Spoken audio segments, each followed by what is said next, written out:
Yeah. Oh, yeah, right. You to Gateway National Recreation Area, Floyd Bennett Field. The title of today's program is Planes, Trains, and Automobiles. Basically what we're going to be doing is kind of giving a history of transportation in and around the Jamaica Bay area. Basically every type of transportation has been used in and around Jamaica Bay since people started settling here. Obviously, there's a lot of water around here. So the primary mode of transportation at first were boat. The Lenape Indians and the Canarsie Indians who lived in this area used canoes and paddled around the bay and fished, gathered oysters and clams, and basically that's what they were surviving on. Where we are now is right now filled in marshland. This area was originally called Barren Island. It has been connected by landfill by Flatbush Avenue to the Brooklyn mainland. Continuing with the nautical theme, later on you had the Dutch and the English and Americans working the bay with small boats, sailboats, and later power boats, fishing and again oystering and clamming in these waters. With all the water around and the marshy nature of the Jamaica Bay area, the boat was the easiest way to get around. Now as we moved into the 20th century, things started getting a little more complicated. We became what was called the car society. Now, we look off into the distance there, you'll see the Plum Beach Bridge, which is part of the Belt Parkway. The Belt Parkway is now, as we know, a major artery for traffic around New York City and around Long Island. Now, where we are now, Floyd Bennett Field. Again, another type of transportation. The airplane. Now, Floyd Bennett Field was built as New York City's first municipal airport. It was opened in 1931, and when it opened, it was the most modern airport in the world. You can see the remnants of the two original runways that were here when the field opened in 31. You have this one, which is now the main road in the park, which extends right in front of this, the administration building, the main terminal building. And the second runway, which went between hangars 3 and 4 and here, and straight out towards where hangar B was built. Those are the two original runways. The two cross runways were built in the 1930s as WPA projects. And then the last runway to be added was runway 6.4, which paralleled this. This was closed and made into a taxiway, and that runway substituted it. And that was built by the Navy in 1942 when Floyd Bennett Field became Naval Air Station, New York. Now, connecting Floyd Bennett Field to Jamaica Bay, besides just general location, there was a very good reason why the airport was put here. It had two major advantages. First of all, it was very flat. Again, this was a marshy island, barren island. So they connected it by landfill. Basically, if you take Flatbush Avenue up towards King's Plaza, you'll notice on either side of you there's water. You've got the golf course and water. Is that King's Plaza that you can see through the trees? That's it, yes. Yeah, okay. I sort of recognize it. Yeah, that's basically where the end of mainland Brooklyn ended, back up until the 1920s. And there was a ferry that connected Barren Island to the rest of Brooklyn. Now, Barren Island, at the time was New York, well, one of New York City's dumps. It's also where they did horse rendering. Horse rendering was picking up the dead horses, which were still a very viable form of transportation in the 1920s and 30s.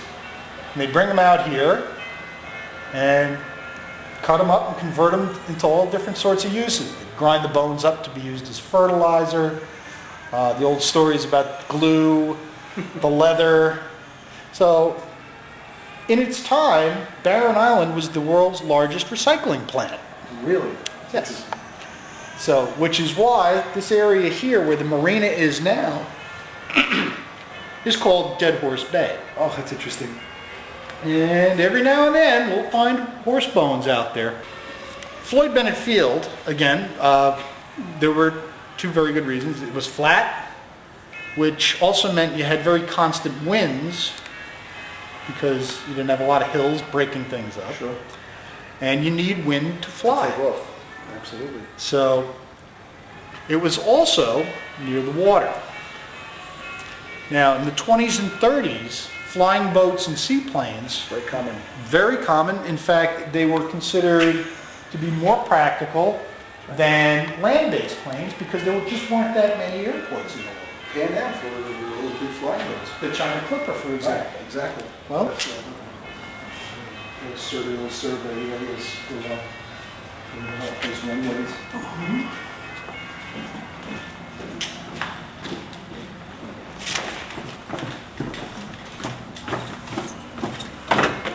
What naval planes flew out of here? well, Mostly fighters, I think. just a little bit of everything, actually. I mean, there was always a naval air presence here, even when the city owned the field.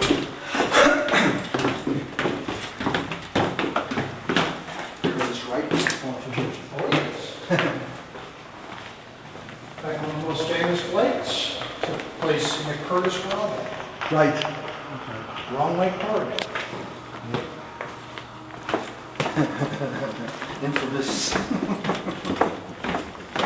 Well, that's the ramps. for Yeah, the, it's one seaplane ramp. Yep. Here's the other. And Where's the tower? here's the third. Where the tower is? We're here. Okay. Okay. So now I'll try to orient the runways, which now look like taxiways. Well, the two original runways were both converted into taxiways by the Navy. This one, Oh, okay. another of the most famous flights that took place out of here was Wiley Post's solo flight, first solo flight around the world, which he did in his Lockheed Vega, the Winnie Mae, and he attributed the success of that flight to his Sperry autogyro, which allowed him to navigate through bad weather. So Wiley Post took off from here and landed here 8 days later. So it took him 8 days to go around the world.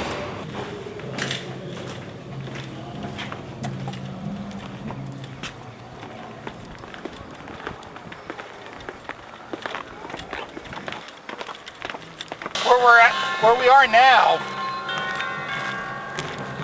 was the apron. This is where they would load and unload the planes.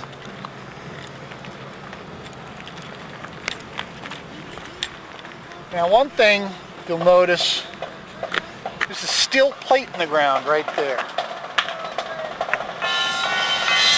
That leads to a tunnel, which would have brought you from the terminal building, underneath the apron, and out up to your plane. Would have kept you out of the prop wash, and out of the rain, and out of the weather. Now, you know, it's necessary to keep people out of the prop wash because, as everybody knows, in the 1920s and 30s, by law, you had to wear a hat. So, everybody had a fedora or something. I'm kidding. I'm just kidding. Now, Floyd Bennett Field, in its commercial era, wasn't widely used by the general flying public. There were several reasons for this. First of all, it was the Great Depression. not many people were flying anyway. Another problem was accessibility. It takes a long time to get here from Manhattan, especially when you consider that at the time that the airport opened, there was no Belt Parkway. The only way to get here from Manhattan was down Flatbush Avenue. So you cross the Manhattan Bridge, and one light after another, and it could take, depending on traffic, it could take an hour and a half to get here from downtown. So Floyd Bennett Field was also competing with Newark Airport, and it was a lot easier to get from Newark to Manhattan and back again than it was to get here. To kind of tie everything all up, the transportation in and around Jamaica Bay has always been a problem because of the nature of the land, but it's always been overcome with the building of the parkways, the roads, the airports, and the boat facilities, and even the subways out to the Rockaways. So this has always been a challenge to get people around, but today it's something that we really do take for granted. And that's pretty much it. Well, thanks very much, Lincoln. We really enjoyed your talk. You gave us a lot of great information, and it's been a real pleasure. Well, thanks for coming over. Enjoyed it. Glad to have you. Look for us.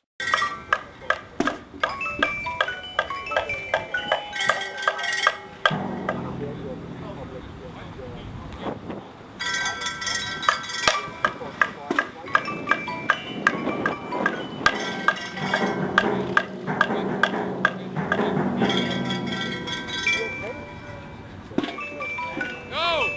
1, 2, hit. You went 1, 2.